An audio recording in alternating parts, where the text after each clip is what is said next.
Hey, it's Andrew Downs. I'm proud to support Three Beards Media, and I would love to work with you. If you need merchandise for your company, organization, band, softball team, whatever, I can help. From name brand apparel to promotional items, large orders or small, online stores, and more, I can help your brand stand out. AKC Marketing is local, based in Johnston, and we are an employee-owned business, so our costs are low and our turnaround times are fast. But most importantly, we give you personal service to make sure you get exactly what you're looking for. Email me at andrew@akcmarketing.com or find me on social media, and let's make some cool stuff together. Now sit back and enjoy this Three Beards Media podcast.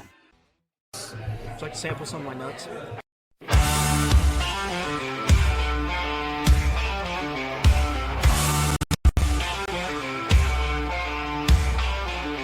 You can lift your weights, you can run your miles, but you ain't got what's been earned through trials. It ain't in the gym, ain't in the use, it's in busting knuckles and hard-lived truth. Back's been sore since 99, but I still stack wood and I still outgrind.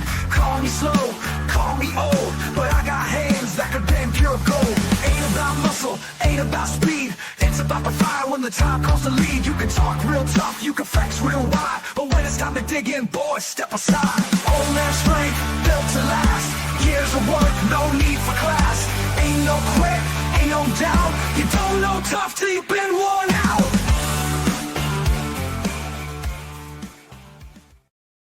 Hello and welcome to another episode of Old Man Strength, brought to you from the AKC Andrew Downs Marketing Studios. Sponsored by Revelton Distilling Company, Dan Douglas at Beret Realty, and Kyle Lehman at Wintrust Mortgage. I'm your host, Chris Shipley, normally joined by my co-host, Aaron Wall, but he's out on work trips. So I thought I'd call in a pinch hitter here tonight, Jason Norton from Drinks with Jason. I'm sure you've seen him on TikTok, Facebook, probably not X, because I don't know that he has an X account. No X. No X. I wish I didn't have an X, but I'm pot committed at this point. So, but thanks for helping me out, Jason. Hey, no problem. Anytime, man. Anytime. Yeah, we were talking a little bit beforehand that you were at the NASCAR race you were at Iowa Speedway all weekend, right? All weekend, yes. As you can tell, that is not camera editing or nothing. I'm fried. I got absolutely fried. Saturday decided, it's nice out. Who needs sunscreen? Yeah, it's mistake. like 75. Big mistake.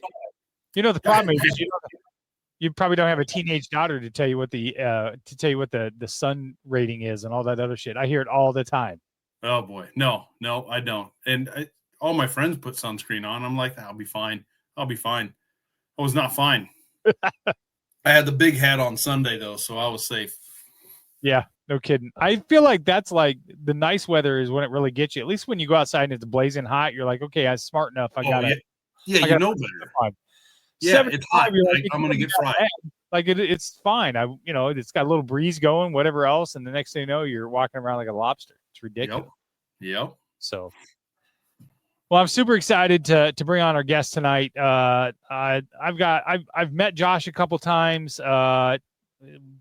I've seen him perform live, and then lo and behold, I'm at a church retreat one night, and it's a very beautiful thing, and there's a part of a service where we go in and we're doing confession and mass and whatever, and lo and behold, there's Josh in the corner over there just playing some very beautiful music to set it and things like that, and then I started seeing him at church, and I was like, hey, I know that guy, so but.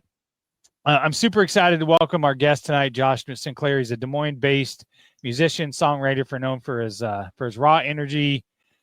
Let's see if I can get all this right. His live looping performances have drawn comparisons to Ed Sheeran, Eric Church, the Black Keys. We'll get into the fact that I probably don't know two of those people later, Jason. With over 17 albums under his belt, more than 30 song placements on national TV, 200-plus shows.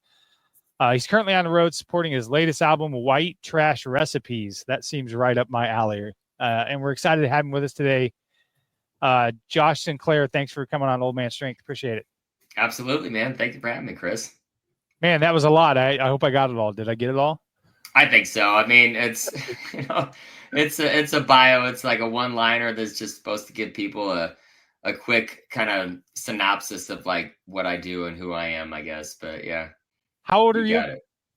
I'm 47, going to be 48 here in 2 months. No fucking way. I would not have guessed. I would have thought you were at least in your late 20s. Yep. Oh, well, thanks, man. I can't wait to tell my girlfriend that. I'm like, yeah, that's see, and I some years old. I screwed myself because I put the date established 1977 Oh, there. yeah. So people look close. Yeah, That's crazy. They'll know. They'll know. Yeah, he's the same age as me, and I'd not would have guessed. No way I would have guessed that. I'd put mine on, but Early 30s tops. I'd put mine on, but it'd be in some form of a sundial of some sort. Oh, there you go, man. So I try not to have mine. Yeah, it was always to give you a compliment about how impressive that was in 29 years, but now it just doesn't seem as cool. No, it's not. No, I'm kind of behind the 8 ball now. It's like I should have 30 some albums by now, but what can you do? See, even Marcus, like 47. Good Lord. Good Lord. I know. You must not have that normal rock star behavior then if you look so well.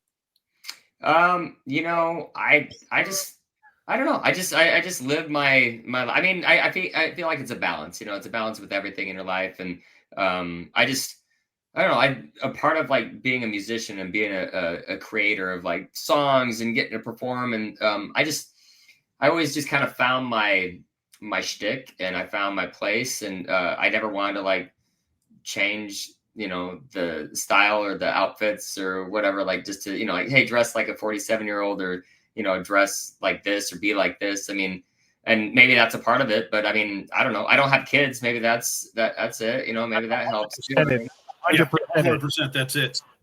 Also, I always try and get sponsorships and partnerships with a lot of the products that I use, like for the road and everything. And one of them, Just for Men, has kept this not so gray over the last 20 some years. But unfortunately, I don't have a sponsorship with them, but I still use the product. So I bought some of that. I think it was 2 years ago, and I colored my beard in. And I had no concept of like what color to buy. I just knew I wanted it to be darker. And I bought it, and I think I bought like the darkest color. And I walked downstairs, and I looked like a cartoon villain. Like it was all black, and you could see like the line from where my other hair did not match the color. Yeah. And my wife was like, "Oh my God, you cannot go with that shade anymore." Well, it's a learning curve. Yeah, you have to find like the shade, and I mean, yeah, because if you go super dark, then you always have it to like color it and stuff. It's like it'll grow out pretty quick. And yeah, it wasn't a good look. And then of course I had a fantasy football draft with all my buddies like 3 days later. And of course. It was brutal. You're like, Chris, you look so young. What did you do? One of the guys was just like, he was like this far from my face. And finally he goes, "Did you color your beard?" "Yeah, shut up, man. My wife likes it." That's awesome, man. Well, as I said before the show, Josh, this show all started with me and a friend of mine that talking about my dad and life lessons and things like that. So in the spirit of how this show started, that's where we want to start with you. So tell us a little bit about where you grew up. You grew up in Des Moines, right? So tell me a little bit about how that shaped who you are and what your childhood was like. Yeah, I grew up in a suburb of Des Moines, Beaverdale. And it was myself and my 3 brothers and my mom and dad. And we loved like the area. Like we had like a whole street. There was a lot of kids on the street, and we just were outside all the time. I think, when nowadays I don't see as many kids out playing. And I felt like that's all I ever did. It was like I was always outside. I was always playing basketball. I was always doing something outside. And I loved like just being outside. I still do. When it's not 100 degrees or minus, 20 degrees. So, I don't know, just growing up in that area, like it really kind of shaped me a lot, as far as, just being around that community. And, I went to, the Basilica of St. John was my church. My mom's actually still the organist there.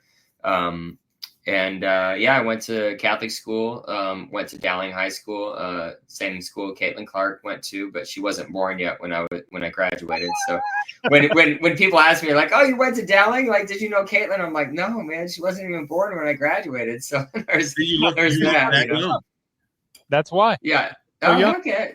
Take it as a compliment. So Clark was really old. Yeah. There you go. But yeah, I lived in Des Moines. I grew up in Des Moines, but then I moved out to Philadelphia after I went for a year at college down at Southwestern. I studied music down in Creston. Then I moved outside, the opportunity to move out to Philadelphia for a couple years and start doing music up and down the coast there. And moved back in it was like the late 90s. And my youngest brother had taken up drums, and he was, I don't know, we played a couple shows that summer when I was back visiting, and kind of decided okay, let's try this. Let's try and start cutting our teeth around Des Moines. And because we just had a fun rapport together playing music. And so we started around Des Moines, Central Iowa, and then we did our first national tour in 2001. It was a coast-to-coast tour, 35 dates, and it was 3 months, and it was awesome. We loved it, and we ended up getting signed by a few labels out in New York City, so we lived out in New York for about 7 years. And I don't know, how much of my story do you want me to tell? I mean, there's a lot of years, I mean, just there was always music. There was always music, and there was always just. I think that's how songwriting for me has evolved, is that, as long as I'm meeting new people and experiencing new things, I'm always going to have new ideas for songs. And I don't lose that, I guess. And thankfully, I mean, songwriting's, something that you definitely have to sit down and spend some time to do to get it to where you want it. But I always have the ideas. So you said your mom was an organist. Your brother played drums. Is that where you picked up the music? There's always a I mean, when you were young. We talking about dads and stuff. Like my dad, I remember growing up, and he would always sing old Elvis Presley songs around the house. And the one he loved to sing was, and I don't even know what it's called, but he would always say, "My daddy is a greenhorn and he's walking down the street. Oh, give me fever." And he would sing that all the time. And all myself and my brothers would just be like, "Oh, Dad's going at it again," and stuff, man. He's just doing his thing. So, I mean, there was always music around the house, I feel like. And, my parents really, they encouraged it. They didn't discourage it. I think I was 10 years old when I started getting into the guitar, and, but at that age, you're kind of into everything. I mean, I loved sports. I loved, this and that. And when I got into the guitar, I think that there was a part of them where it's like, okay, we'll encourage this, but, I'm left-handed, and I thought I needed a left-handed guitar, but back then they were like twice as much. And they're like, "Well, let's see if you like it. So can you just play right-handed, and we'll rent a right-handed guitar?" And so we did that. And I never looked back, because I mean, I can't imagine playing the other way now. But that was kind of funny. It's like they encouraged it, but they're probably just like, "Oh, he's 10 years old. He's into a million things." But it really stuck, and I loved it, because I would come home from school, I'd do my homework, and then I would sit and I would practice for 6 hours a night. I loved it. And I had a guitar teacher that he taught me the songs I wanted to learn. He taught me the basics, obviously, but it's like, "Hey, what do you want to learn? Who do you want to learn?" I said, "Well, Metallica and Megadeth." And I was into all that stuff, which technically it was really, those were good bands to learn technique from. And sadly, he just passed away this last week. He was only in his late 50s, but he was really inspirational to me, because, like I said, he let me learn the songs I wanted to learn, and it kept me with that and stuff. So it was just, I loved it, man. And I still love it. It's such a neat story to hear how your parents kind of encourage you and things like that. Caitlin, my daughter, who's 24, is quite the singer. She started singing, school and choir and things like that. And I remember one of her teachers pulling me aside and saying, I don't know if you are aware of this or not, but she's got a little bit of talent. And I think she gave me this lady that she could take lessons from. And it was one of those conversations where you're like, okay, do we invest the money here in something that she really loved? She didn't like sports. She liked sports, but she wasn't very good at it. And I was like, let's go ahead and invest in it. And I mean, she was singing leads in show choir and sang at Iowa State, and she'll sing at the church now. I am sad a little bit that she doesn't do more of it, because I know she really loves it, but she's working and teaching and things like that. So, talk a little bit about how much you were encouraged by your family and stuff to really pursue that. Because, the joke is that they made you buy a right-handed guitar, but I mean, at some point, you guys had to go all in, right?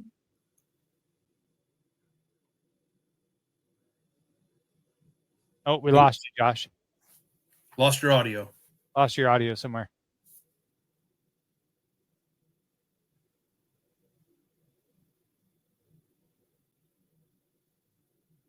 Nope. Looks like Mm-mm. It was a really good question too. it was. Yeah. There you There go. we go. You hear me? Yeah, Yep. hear you now. Okay. Yeah. That's weird. I don't know. Yeah. Okay. Yeah, I mean that's it's kind of a tough question to answer because I think that as I was younger, it wasn't really like it was a passion, you know, and I developed that passion, but it wasn't something where I thought I was gonna make a living doing it, you know, and it wasn't that for quite a while. Like I knew I wanted to do music. I just didn't know how I could make a living doing it. And it's still, it's like, you know, as I grew, as I kept writing, and I mean, and then to like, you know, kind of be on the precipice of, you know, of I don't know, of making it, I guess, like, you know, like being with record labels and stuff and getting music on MTV and different things and in movies and film. It just never felt like that, you know, I made it, but I was living it, you know, and it's so I think that a lot of it is just I never felt like that I didn't, you know, fail. I just have always kept going. I think you know, that's really I don't know. I heard this quote of like what Frank Zappa said when somebody asked him about like, you know, well, how do you make, you know, how do you make it? And he said, don't ever stop or don't ever give up. And he said, there's three things, like don't ever give up. And he said, what's the second one? He says, don't ever freaking give up. And then like the third one, like, don't ever give up. And it's like, you know, if you can find your niche, if you can find your thing, and if it's something that means a lot to you, like, I just don't think, like I could never stop it no matter what. Like I've had the encouragement from not only from my family, but like there's 3 people in my life that really just encouraged it outside of like my home. Like my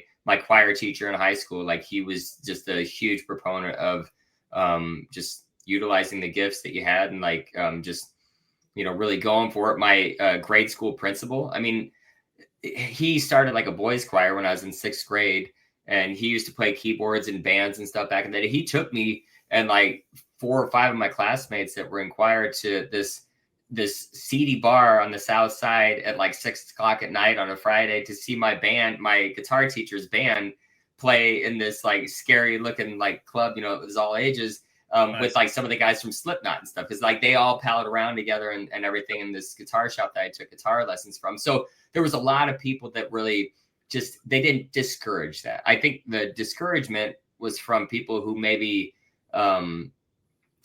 it's not jealousy, but maybe just didn't see like what their passion was. So like they have to bring you down to like make you feel like that, well, you shouldn't be doing this if I can't do something that, you know, that I love. And but I always had encouragement from my family. And it wasn't just like through to what they said. It was just like they would come out to shows, and I've never been embarrassed about being like, hey, my mom and dad are here, like, you know, and I'll bring my mom up on stage or something. We'll sing songs together and stuff. And I just I really love like getting to share that with them because they helped me so much, you know, as a kid, as a teenager, as an adolescent, like just, you know, really embracing those things that you were passionate about. And I mean, it does take a while to like discover that it's not just something that you love. It's something that it's a part of who you are. Like I couldn't imagine like not doing music no matter what. So it's awesome. It's not your prototypical job, right? So that's right. where I can see it's like, oh, you can't make music for a living. Go be an accountant or something like that. And that's cool that your family, hey, no, follow your dreams, do what you want to do. You know, if you do something, I still get, and I still get people that they don't understand, like, well, how do you make a living doing that? Because a lot of times people will see, like, if you're not on TV, if you're not on radio, if you're not like, you know, right in their face, like, it's like, well, you haven't made it. But I mean, there's so many ways, and there's a lot of ways passive income too, as far as, you know, I still get royalties from stuff that's been in TV and film. And, you know, I get royalties from selling downloads and stuff, you know, with iTunes. And I mean, Spotify, that doesn't count for much, but there's a lot of ways that you can make it, I guess, but it's a lot of, you're your own boss, so you really have to take initiative, and nobody's going to do it for you. I learned that with being signed with labels, because like we had a lot of people that were in our corner and helped us, like it was my brother and I and these bands, and but I knew that eventually you get dropped as an artist, unless like you make it past that point. It's just like you're never going to get dropped. But I knew, so I tried to take in as much as I could when I was in the studios, when I was like, seeing how they did their marketing and stuff, like, and I just tried to learn while I was, experiencing this. And so like, I can do my own records. I can, record. I have my own studio.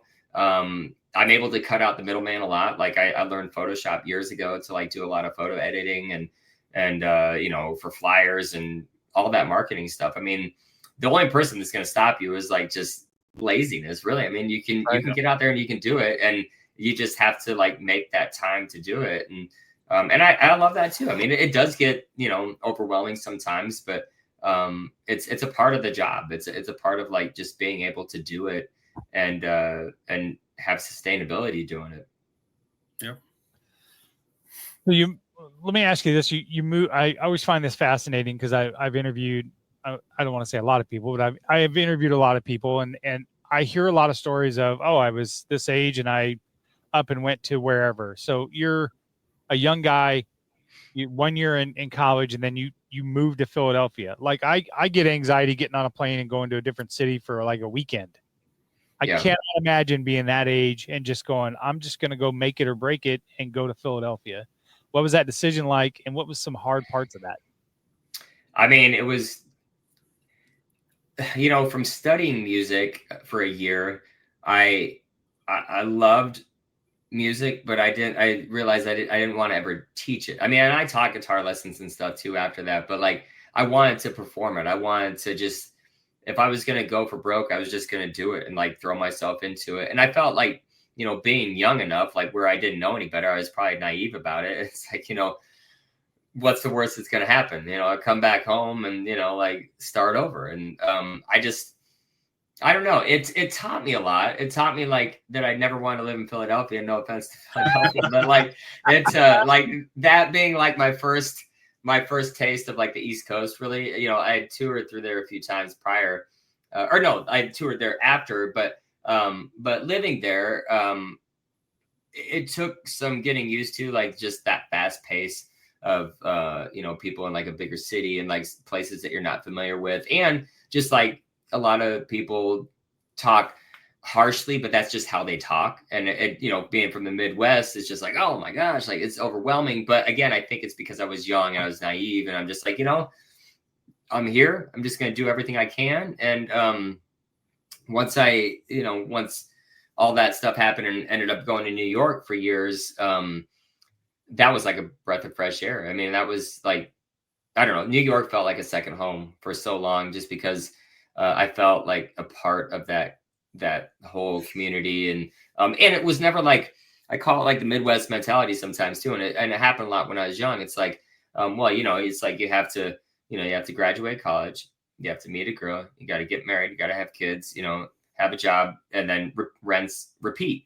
And that was never like what I wanted to do. And so it was a lot of me like having to tell people like, or stand up for myself and be like, this is what I'm doing with my life and this is what I want to do. And I just finally got to the point where it's like, I don't owe anybody an explanation for like why I choose what I want to do with my life, as long as I'm happy. And I felt like that in New York because they embraced the arts, and I needed that time being young, because they're just like, oh, that's so cool that like, this is what you do with your life. And it was an awesome thing, because it reinforced a lot of the stuff that I needed to hear at that time. And then working with producers, I mean, the first couple producers that I worked with, it was difficult only because you have to find the right ones that like, because I'm a words of affirmation guy. So like I did the 5 love languages thing. And so like when words come at me that are hurtful or like, whatever, like it like just takes me down. So like I have to be around like positive reinforcement and stuff. And I found that like with working with the correct producers, that they're just like, hey, we're just here to help keep you on the tracks. You just do what you're going to do. And like, there was a couple of them that I worked with that were just absolutely awesome. And they reinforced the creativity. And like, you just, when you feel inspired and there's no constructs of like, constrictions or anything or restrictions, you just feel like you could do or say whatever. And that just opens it up a lot more. So it's a lot of trial and error, and I always tell people that, like, it's never just like, this is how you do it, or this is how I did it. It's a lot of trial and error with everything, with like a business like this, or like any kind of arts, I believe. That's cool.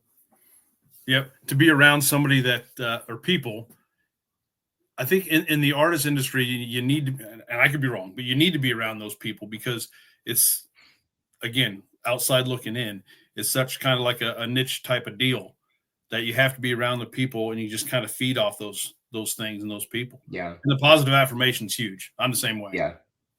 Yeah.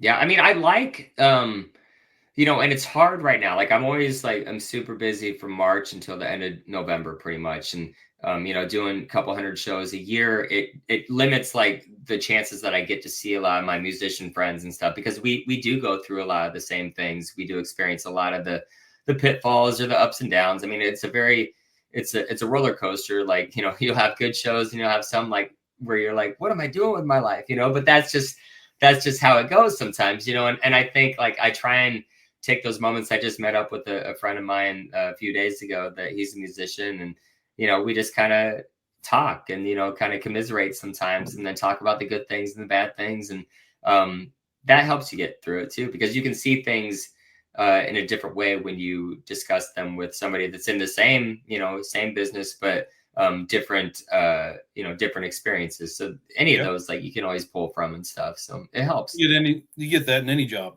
Yeah.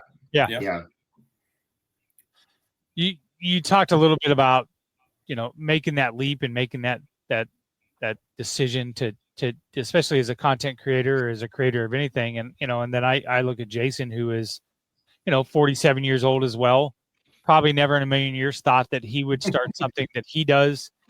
I started podcasting at 50 years old. I mean, and I was, discouraged a little bit by my family and so on. They were a little afraid you're going to talk openly about your life and things like that. And I just was like, it was just something I was passionate about, right? Like, I like to talk and have conversations.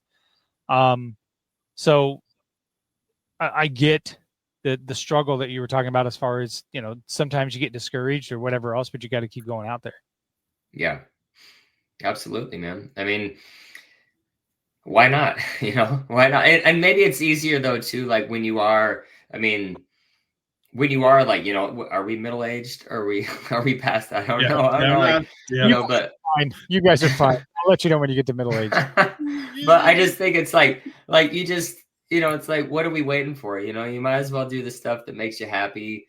And, and so, yeah, like there's no point in like waiting for it. And even like, when COVID happened, and it's just like, oh man, like so much stuff was, it made everything so hard. And not just for, the arts or whatever. It made it hard for everybody. We were like navigating a time in our lives where that nobody had ever, been through. But I wrote a song after that was all about like, not just talking about your bucket list, but living it. Because I was like, I'm doing a lot of things in my life, but like, I really need to be more, just more focused on like, I want to do more of this stuff. I don't want to just talk about like, I'm going to go here. Like, even with vacations, I mean, like, girlfriend and I, like, we've talked about, it's like, oh, we want to see this and this. So we just started doing it. Like, we went to Greece last year. We went to St. Martin the year before that. And it's just like, I don't know, like, it's just, might as well do the things that you can do while you can do them. And,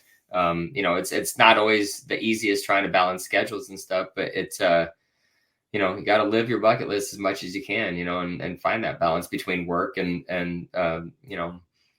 fun. Because you never know when you're not going to be able to do it. So yeah, exactly. Do it. Yeah. Yeah. Yeah. I've talked a lot about when I got diagnosed with cancer and after that, and it's true. Like, I can remember going in every day doing radiation.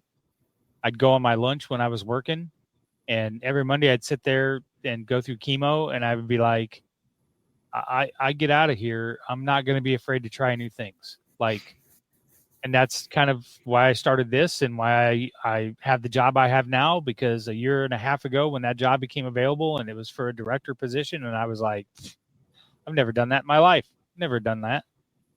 And it's something you're just like, fuck it. Like, what's the worst that can happen? They can tell me no. Yeah. There we go. Yeah. So, I mean, that's just, I'm 100% on board with you. You can't live your life in fear. It's just, yeah. You hit on something too, because it's like, you might as well shoot your shot, because like you said, the worst that somebody can say is no. And I feel like that's how it is, like with the arts too. It's like, I mean, what separates, this artist or this musician from, the other and stuff. And I'm like, you know what, you just gotta do it. And I cold email places all the time. I reach out to artists, I'm just, if you don't put it out there, you're never going to get any answers or any opportunities. And so I know that I get that, like, it's a people business too. You have to know people and stuff. And sometimes word of mouth more than ever helps with things. It could either hurt you or help you, like you do something dumb or you're drunk at a show and it gets all over the internet. Like that's a hindrance, that's something that could hurt you. But, it's just, you have to be, and like, I've mentored like, younger kids like that are getting into music. And I said, the first thing you have to do is be professional. And, like, there's always time to, if you want to party, like party after the show, but like the show that's what you're there for. And that's what your service is for. And, yeah, you want to get people into it and stuff, but like, just be professional. And that goes a long way. Like with any job, like just show up on time, be ready. I as a Boy Scout, like, I remember always be prepared, and like I have backups of backups just because I always have to be prepared, and it's peace of mind for me though too. I find being prepared. Go ahead, Jason. No, I was just gonna say, like that old Tim McGraw song, "Live Like You Were Dying." Yeah. Yeah, you just do it before it's too late. You just got to do it. I feel like you be prepared and you set up and you prepare for the backup and the backup or whatever. That tends to cause me a bunch of anxiety that I forgot something, and then that forces me to go even harder. Like literally, there is such a thing in my body that is so afraid to fail that I almost will myself to make sure that I'm over prepared. It's kind of sick. But then though, but I'm the same way though too. Like, so I mean, playing shows, I still practice. I still like spend the time like going over stuff, because like when I actually play the shows, I don't want to think about like stuff. I want to like react. I want to be a part of that and stuff, because then it makes it more organic anyway and stuff. So like if you're prepared, then you're not kind of second guessing, what you're doing, and you're just like in the moment. And that's a hard thing. I mean, it's awesome when it works out like that, but it's fun to like be in the moment, especially at shows, because you can really take it in. You can see like when you get a crowd like with you, and I always say it's like, oh man, you had the crowd like eating out of your hand. It's the best feeling in the world. And that's why, like, if there are bad shows, and I mean, I don't know what really constitutes a bad show. Maybe didn't play or sang as good as you wanted to, but like if there are those shows, those good shows way outweigh 10 bad shows for one good show. Like that's why you still stay in it, and that's why I've stayed in it all these years. I mean, it's just I love it, man. I love the good and the bad of it, and it's it makes you appreciate the good ones. That's like me in my golf game. I play 18 holes for one good shot. That's all I want. Just one. That's right.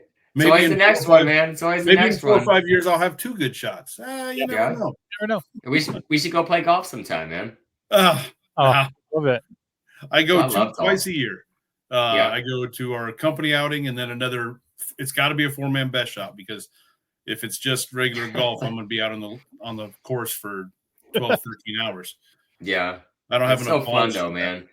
It's so fun. Like I'm always pinching myself, and I'm just like, oh man, look at. And I remember my uncle telling me when I used to go with him in high school when I was learning how to play golf, and he's like, I've never seen an ugly golf course. And I'm like, you're right. Like it's always just beautiful out here. It's great. So. Yeah, it's great. I used to tell the joke. I read it. I can't remember somewhere. I have 3 buddies of mine that they love to fish. It's like their favorite thing to do. and I saw this cartoon that these two guys are talking in the parking lot, and behind them you can see some guy unloading a boat, and you can see the sun cracking, and they're like, what kind of a moron like goes fishing at the crack of dawn as they're pulling their golf clubs out of the back of the like, I would get up that early and go play golf.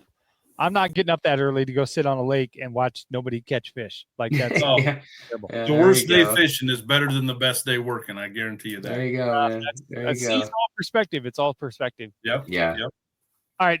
We're going to take a quick break here, get a word from our primary sponsor, Revelton Distilling Company, and then Dan Douglas of Beret Realty. It's right. I've got my bottle right here. I'm drinking the original honey whiskey tonight. I love Revelton, man. Revelton is so good. I got the mulberry gin. Oh yeah, best in Iowa, yes.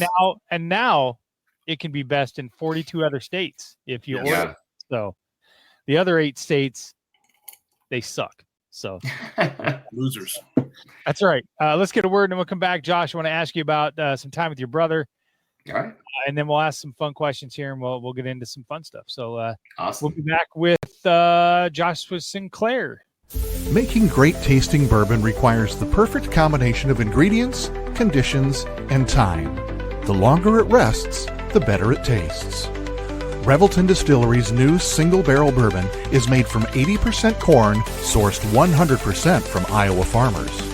And unlike mass-produced bourbons, each barrel of Revelton's single barrel bourbon is unique, proofed on when it tastes best. As they like to say, it'll be ready when it's ready. And to ensure the highest standards of quality and flavor, owners Rob and Christy Taylor oversee the production and bottling. Every single barrel. Iowa born, Iowa aged, Iowa bottled. Try the new single barrel bourbon from Iowa's own Revelton Distillery. ReveltonDistillery.com.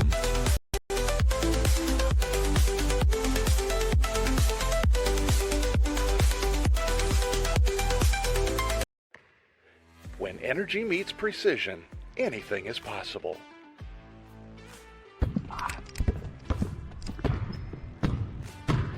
I'm Carter Hawley, the Chief Energy Officer of the Iowa State Cyclones. I'm full of energy on and off the court, but nothing gives me more energy than helping families find their dream home. And that's where Beret Realty comes in. They're more than just realtors. They're a team dedicated to getting things right for you and your family, just like we get it right on the court. No basket. Fouls on the floor before the shot. Out of bounds. Come on. Can you believe that? You can't take that away from me. That call was absolutely terrible. Are you guys cautiously trying to be this bad? I mean, does your mom not love you? Have you seen how old my partner is? My back hurts already from carrying him all night. And I've heard enough out of you. So you're gone. Fine. Jim, are you blind? Basket's good. We've got a three-pointer. Sometimes it takes a team to get the call right. And when you're buying a home, you want a team that makes all the right calls. That is Beret Realty. And here's the best part. When you buy or sell a home through Dan at Beret Realty and mention this ad, he'll make a donation to the We Will Collective, helping student athletes like me thrive on and off the court.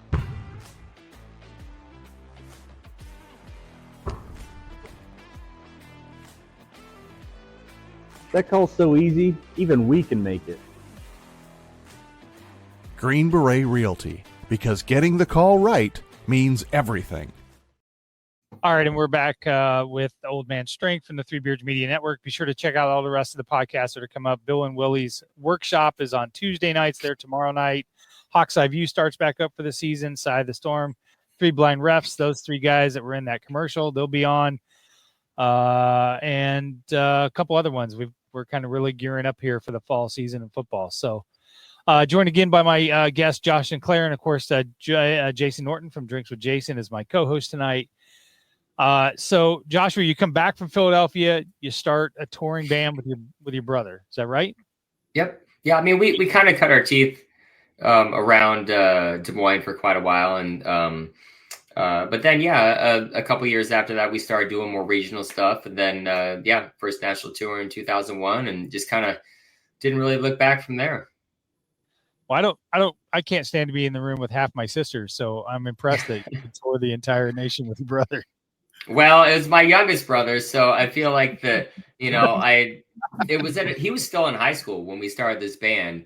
And you know, we did, so like being in a band, like for almost, I think 18 years or so, we finally took a break. And so now when we get together, like we took a break for a few years, you know, everybody's having families and getting married and stuff. And, but like now it's that much more special when we do play shows. We still do about 20 shows or so a year together. And, it's, you know, aside from the business part of it, which a lot of it was when we were, you know, with labels and stuff, that kind of took away from just the creativity and like the fun of, you know, just being brothers making music. Like now it's back to that. And it's the best thing. Like it's fun playing shows with him now because of all the years that we did before that, where I could just look at him without having to say anything. And like, he knows where we're going with that song or what we're doing and stuff. And it's that telepathy, I guess, that you have with your siblings. So it's, yeah. But we had our moments. I mean, don't, there definitely are moments, man. Like it was how much younger is he? Nick is 4.5, 5 years younger than I am. Okay. So there's gotta be some times where he may do something and you're like, dude, you got to fucking grow up. Well, I mean, I was the one who was like I was the teaser, like as one of the older brothers growing up. And when we would go on tour, and this finally came back to get me this last week, my brother on the road, he would always eat bananas, and I would shake his hand so his banana would break and fall on the ground all the time and stuff. And that was like my thing. So he would never eat bananas around me. So I was at a show this last Thursday out of town, and I was getting ready to eat my banana. I took one bite and the whole thing fell off and it fell on the ground. I'm like, oh, got me back 20 years later, but you got me back. Like, so there's those moments, man. We can laugh about them now, but yeah. Yeah, my brother and I, we did not get, well, I wouldn't say we didn't get along. We just didn't hang out at all in my early 20s at all. And then it was like 30 years old or so. We just really started, you know, meshing and doing a lot more stuff together. It's just, we both kind of grew up, you know, he had totally different life than I was leading, and it just kind of come together, and it's pretty awesome. It's fun now. That's cool. And to do that with a brother is pretty badass. Yeah. We think about it fondly, but yeah, we have, I mean, there's a lot of stories that, you know, it's fun, like to reminisce and talk about that stuff. But yeah, it is special. Like when you do it with somebody in your family. Yeah.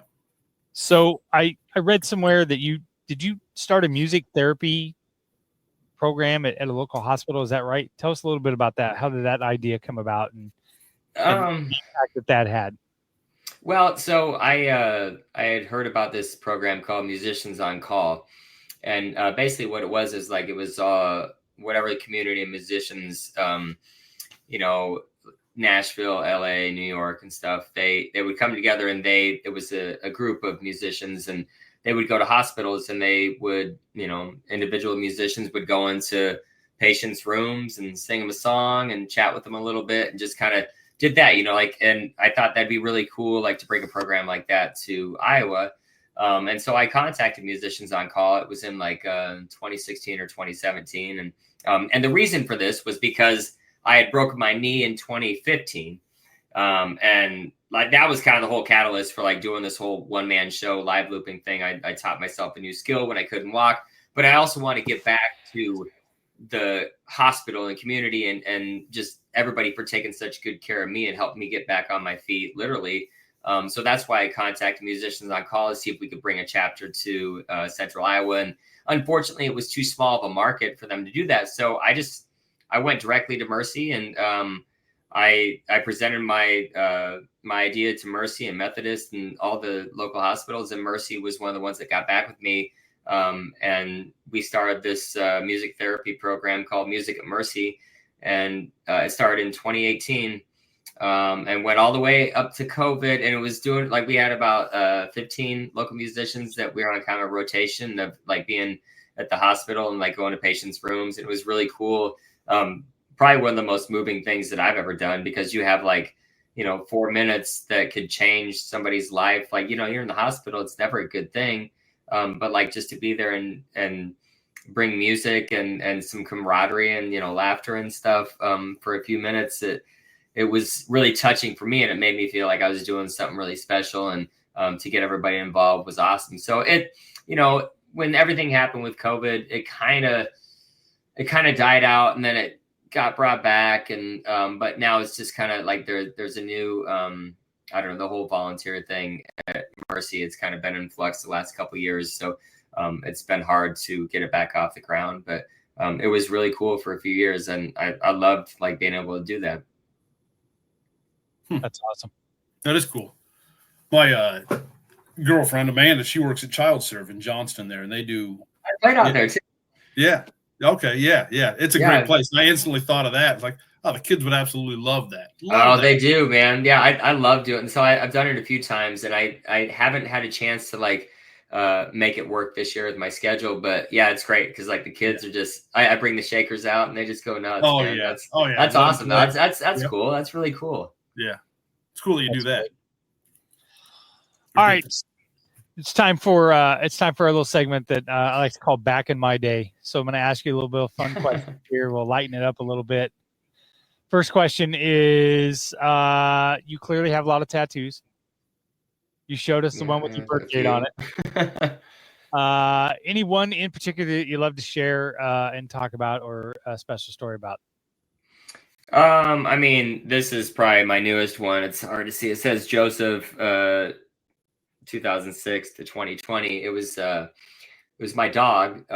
He was a short hair lab mix, and he passed away in May of 2020. But I wrote a song that was inspired by like, how animals are, like how they just live for the moment, like they're not thinking about tomorrow, and so that's the kind of dog that he was, which all animals are and stuff. So he just kind of reinforced that in me. And I guess, let's see. Oh, you can see it here. So the only time that I can see it, like where it's right, like, so it's backwards in real life, but when I look in the mirror, you can see it. So that's my girlfriend. I know they say don't get tattoos of your significant others, but I decided to do that instead. Man. Yeah. The closest I got was a copy of my wedding rings of my wife. That was as close as she would let me do that. So yeah, I've got one tattoo. It's a scorpion on my calf. I got it back in 2003. I'm a Scorpio. I swear to God, I thought you were going to say on your lower back. No. But my buddies make so much fun of me. And then, what's the significance for it? I'm a Scorpio. That's it. Oh, okay. It's a tribal art scorpion. It kind of looked cool, 22 years ago. Back when it was, but oh man, yeah. Well, it's funny because Chris, you said I thought you were gonna say lower back. So I always get comments about like, oh man, you got some great work. Like, what was your first one? And my first one was a lower back tattoo. Like, because I was like 19 years old. I'm like, I don't know where I want to put a tattoo, and so I got a tramp stamp. And you want to see it? Sure. Let's see if I can. Let's see. Yeah. Right there. And then I put that by it because I was like, all right, what did I do? I did it. Yeah. Oh, it's like never mind. We all have that one. We all have that one, man. I have a gigantic eagle on my back. Oh, really? Got it when I lost all my weight because I thought I'm surely going to walk around now without a shirt on, and I still don't. And me and my wife are probably the only ones that ever see it. Yeah. It's impressive, but it's pretty rare that anybody sees it. That's awesome, man. All right, my 25-year-old son has a tattoo of a slice of pizza on his hip. Yeah. All right. What the hell? I took Jordan to the both Josh and Jordan want to get tattoos. And Jordan's like, I want to get a lion. I said, well, let's just go get a price, right? So we go to this place on the south side. Sorry, Marcus, on your ass. No.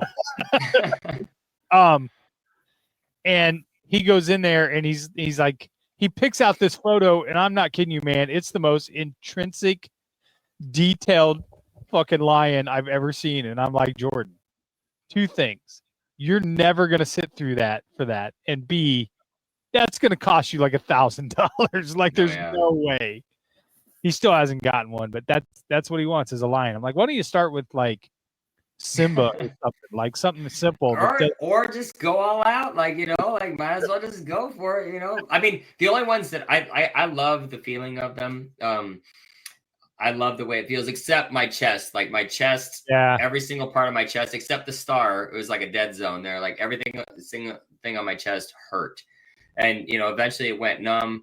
But yeah, that was the only part that I didn't like was that. But everything else, I kind of like it. When he colored in that eagle, it might have been the worst pain I ever felt in my life.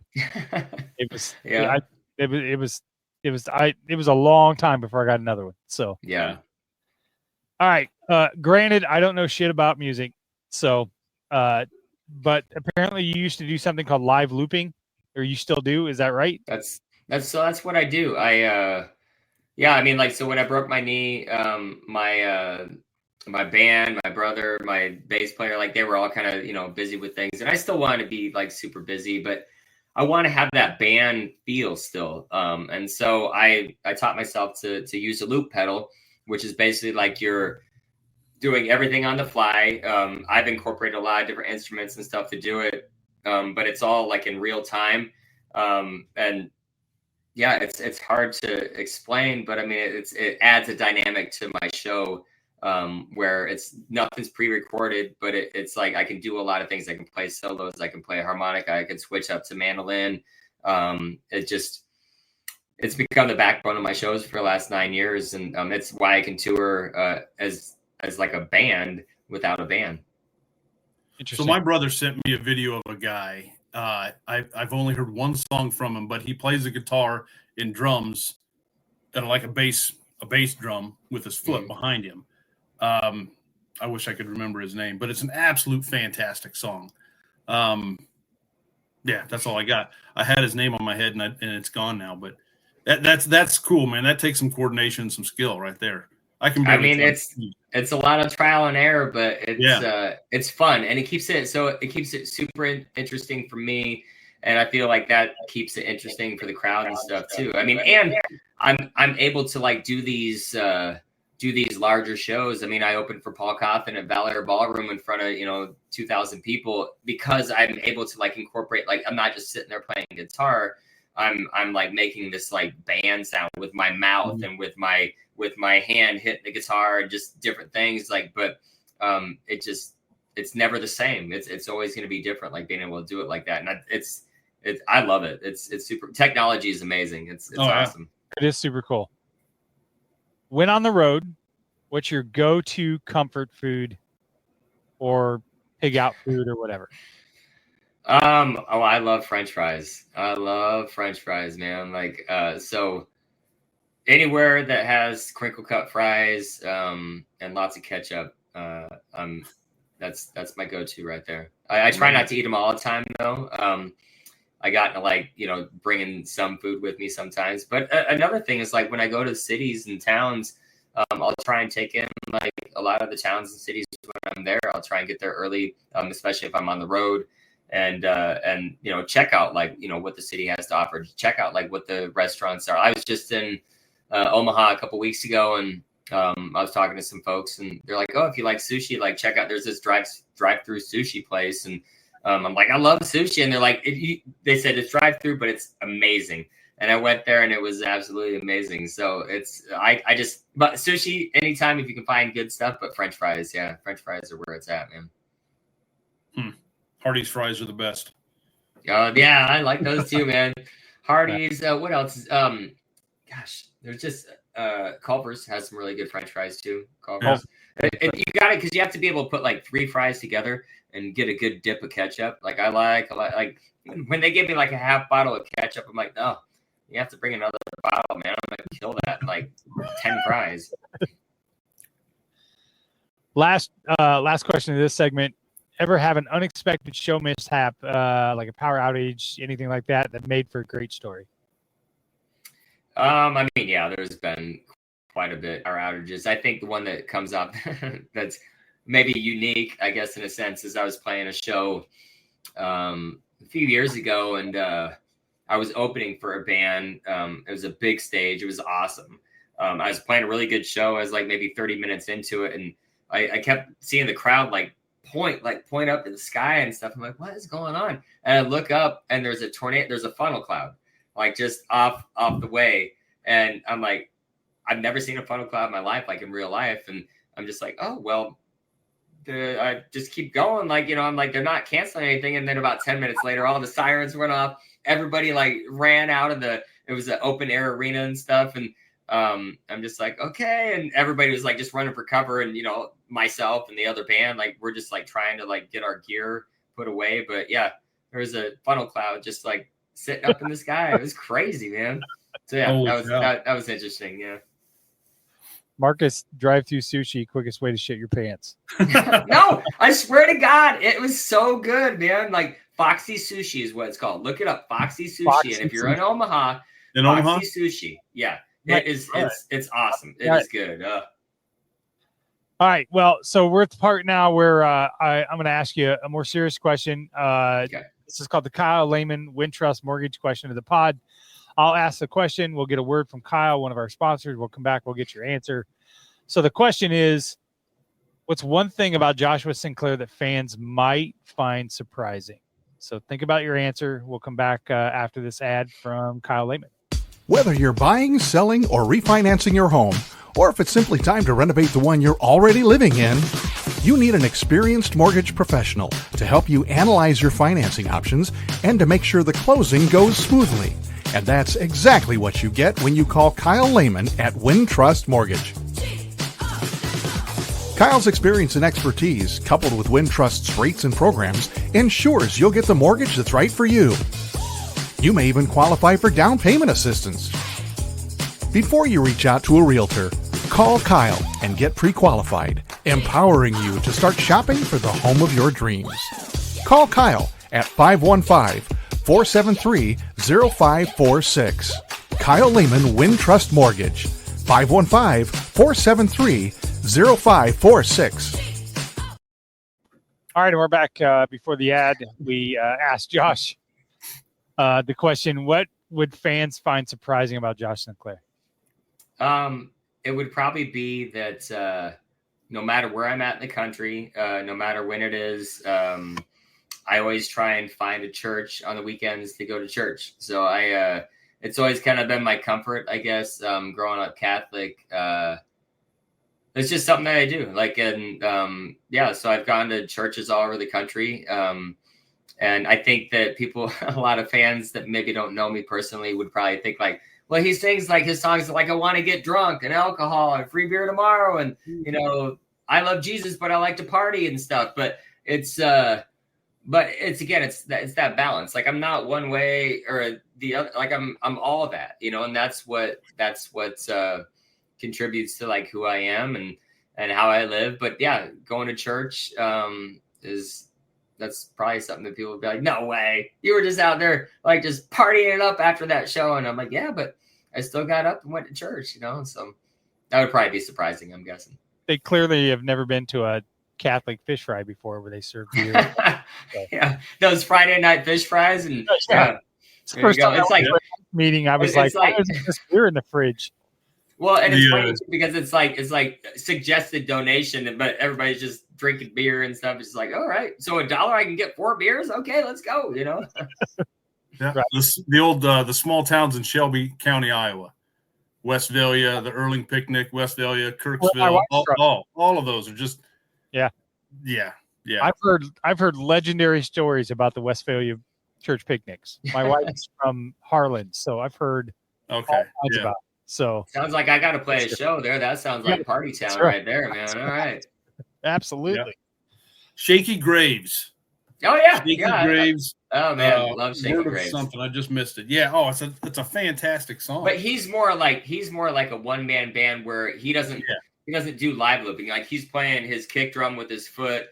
He's doing all this stuff. But there's no like pre-recorded. They're like recorded things that he's doing. He's just playing everything. And like I do the same thing, but I'm like capturing those moments in segments and stuff. Because I use like a beat thing.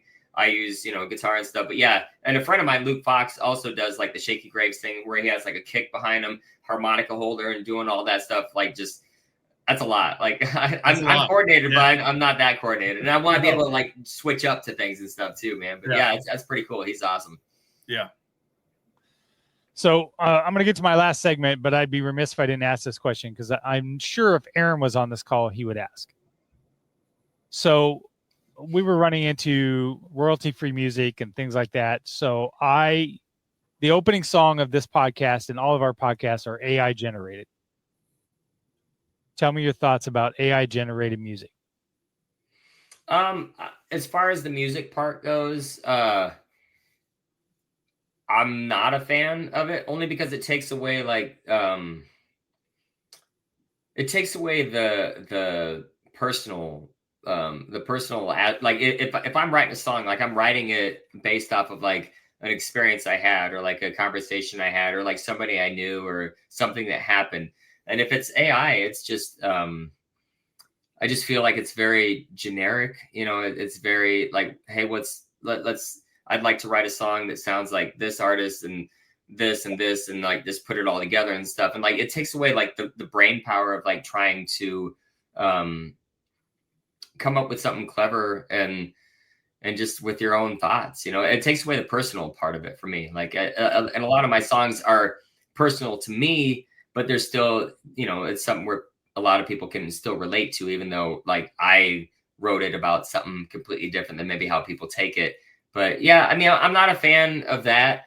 I get it for like certain content and stuff, but as far as like stuff that's on the radio, that's not written by a person or people, I just feel like that's kind of cheating. Like, you know, I don't know. It just, I kind of knew what the answer was going to be, but you know, so. And I don't, you know, like to each their own. For me, I would never do it just because it wouldn't be personal enough for me. Like it wouldn't be something that was like actually came from my head or my experiences. And right. I feel like I was a fraud, I guess, kind of, you know. Okay, well now I'll just send you an email afterwards. I've got a list of podcasts that I need intro music for. Josh, there you go. There you go. All right, our last segment is called the "Shut the Fuck Up" segment. This is famously inspired by. You just did that with the AI thing right there. You know, it's like. This was inspired by Steph Copley, a former guest on the podcast who couldn't get her answer in because my previous co-host wouldn't shut the fuck up. She told him to. So we thought it'd be so funny that we turned it into a semi-sponsored segment. And how this works is the Young Women's Resource Center is a very near and dear organization to Steph's heart. And here at Three Beards Media, we do a lot to raise money for different charities and things like that. So the STFU segment this is how it works. We will play an ad from Steph Copley. She'll talk a little bit about the Young Women's Resource Center. We'll invite listeners to donate in honor of this segment. And then when we come back, Josh, Jason and I have to shut the fuck up, and you can say whatever you want without any kind of recourse about any subject whatsoever. We can't react and we cannot interrupt you whatsoever. So let's get a word from Steph about the Young Women's Resource Center, and then we'll come back with Josh one last time. Hey everybody, it's Steph Copley, the woman behind the STFU segment on the Old Man Strength podcast. When I told the guys I wanted to sponsor this segment, they recommended that I make a charitable donation instead, so that's what I did. I chose the Young Women's Resource Center in Des Moines, Iowa. They're a nonprofit that supports, educates, and advocates for girls and young women ages 10 to 24. Their whole goal is to make sure that these young women become strong, self-confident, and successful. And if you know me at all, you know that aligns with my goals as well. If you're interested and would like to donate, check them out at ywrc.org and donate today. And remember, don't forget to STFU and listen every once in a while. Thanks. All right, and we're back. All right, Jason, the floor is yours. We have to shut the fuck up, and you can say whatever you want. Josh, go ahead. Oh, mine? Okay. Not me. You already fucked up the segment, Jason. No, it's because you said Jason. Yeah, you said Jason, the floor is yours. Okay, see, I don't know what I'm doing. I don't know why anybody puts me in charge of this whole fucking thing. I literally don't know what I'm doing. Well, I did think so. So I did. So during that commercial break, I saw like the Old Man Strength logo, and I'm like, that'd be a cool tattoo. Like, you know, that'd be something kind of neat. Like I love things that mean things, and also like Yeah. Well, no, I don't know. Hey, somewhere, I don't know about on my neck, but I'd say like the biggest thing for me as a musician is, and as an artist and, creative is like, it helps when people spread the word and like, share your socials and follow you and stuff. Like that's word of mouth is so great nowadays and stuff, and come out and support those artists. And, a lot of times people complain about ticket prices for these huge concerts. I mean, come out and like see some of your local artists or your regional artists, for a fraction of that cost. And, it would mean the world to them. I mean, I know that, just having people there that come out for music, like that means everything to all of us. And, I'm thankful for a platform like what you guys have.